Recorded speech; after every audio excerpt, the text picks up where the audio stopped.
45. This is the number of average young people who committed suicides in Hong Kong. 1100. The number of young, between 15 and 29, young adults who committed suicide in the United States. 4,000. The number of people who committed suicide, young adults in India. Contest chair, Toastmaster, dear friends. This is a problem I've been grappling with, and all my research in understanding and finding the problem, the biggest reason I found is this: finding water. And finding water is my speech dedicated to all these guys who lost life. And listen carefully, everyone, because possibly you know someone who can be saved by just this message today. So listen carefully. I want to share with you a story, a true story of a girl called Sonia. Sonia is like anyone who goes to school, but this is not a story of being a star in school. This is a story of someone who was hated. Someone who was hated because she could not compete with her peers. Someone who could not study, and her teachers hated her. This is a story of a girl who was hated by her parents. Why? Because she could not stand up in comparison to her brothers, her sisters. You know, she could not study. Numbers, memory, physics, science were not her thing. And the worst of all, she hated herself. She hated herself because she had no confidence. She thought she's good for nothing. Raise your hand if you know a child like that ever in your life. Thank you. Thank you. Take this message back to them. Now, Sonia's story continued, and how do I know Sonia? I used to be a neighbor. She was my friend. I knew about her problems, but there was little I can do. You see, I was still studying. I was a student myself. So, problems started becoming worse and worse. Her confidence broke. She started stammering in normal conversations. And the day came when she started talking of suicide. And that was the day I said, I'm not going to have this no more. If this girl dies, I'm never going to forgive myself. So what do I do? What do I do? I've been thinking. And there's one man Sonia really loved. This man was Dr. Arya, the principal of the school. Now, Sonia didn't have many interactions with Dr. Arya, but she still spoke highly about his wisdom. I said, maybe that guy can help. Now, I was just a student. What do I do? So I gathered all my courage, took an appointment, went and met Dr. Arya. Now, I was shaking because here you got a wise guy, you know, with glasses and wisdom and lines on the forehead. But then something about him was nice. He made me comfortable. I felt like trusting this guy, and I just vomited everything. 1 hour passed and I was speaking.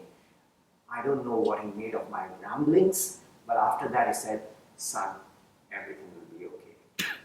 I said, okay, that sounds assuring, but what are you going to do about it? I didn't tell him that. That was in my mind thinking. And then he said, son, can you tell Sonia I'm going to come to a house on the weekend?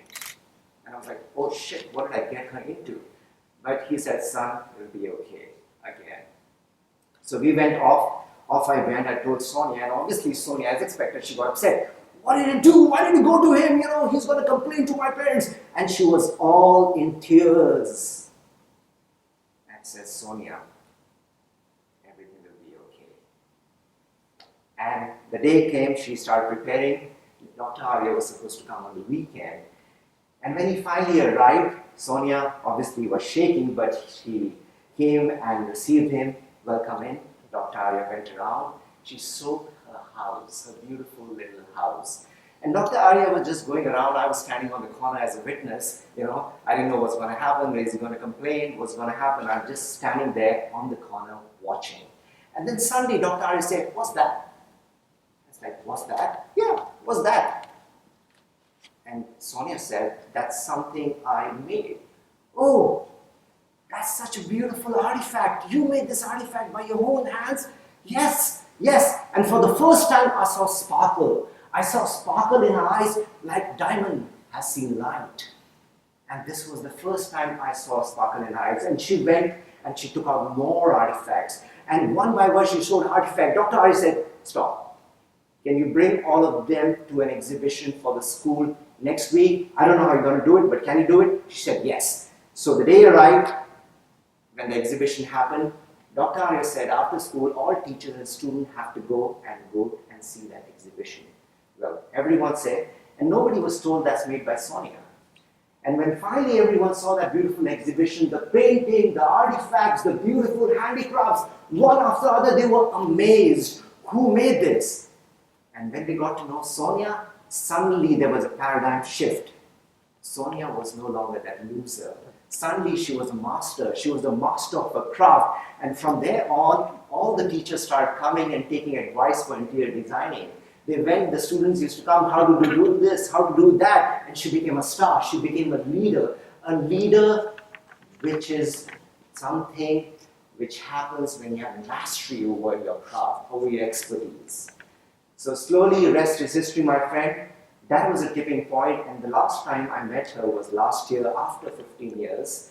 She's running a company with 1,000 people. 1,000 people who are making handicrafts around the world. She makes ethnic jewelry. And that was the point of someone who would almost have committed suicide, started becoming a star. Now, where does this all leave us? And the question I grapple with now, I didn't have the wisdom, so I went to Dr. Arya. Dr. Arya told me, son, I'm going to share something which Albert Einstein said. He said, everyone is a genius. Everyone is a genius. But if you ask a fish to climb a tree, she's going to spend her whole life thinking she's the biggest idiot. And if she goes in water, she just swims like a champion. So my friends, have you found your water? Have you found your talent?